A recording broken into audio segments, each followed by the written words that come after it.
Aspect des sanctions maintenant, Pierre Laurin. Vladimir Poutine dit l'Occident s'attendait à un effondrement de notre économie. Nous avons renforcé nos liens avec nos partenaires stables. Il a raison ou pas? Je pense que, comme le constate le Fonds monétaire international, dans les perspectives pour la croissance russe dans les prochaines années, il a plutôt raison. C'est-à-dire qu'avec les sanctions, les Européens en particulier se sont un peu tirés une balle dans le pied en pensant qu'elles allaient produire des effets immédiats.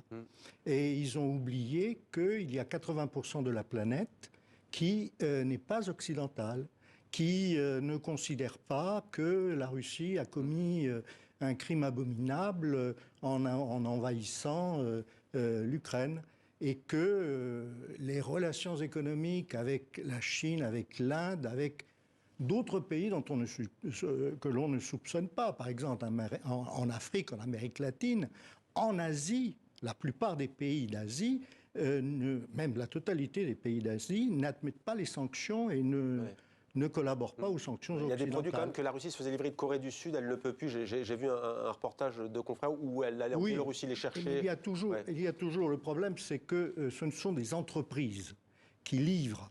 Et les entreprises, contrairement aux États, sont soumises aux sanctions américaines dès qu'elles emploient le dollar. Donc, toutes les entreprises coréennes ou taïwanaises ou autres qui commercent en dollars sont obligés de faire très attention pour ne pas s'attirer les sanctions américaines. Et Lucas Aubin, c'est intéressant.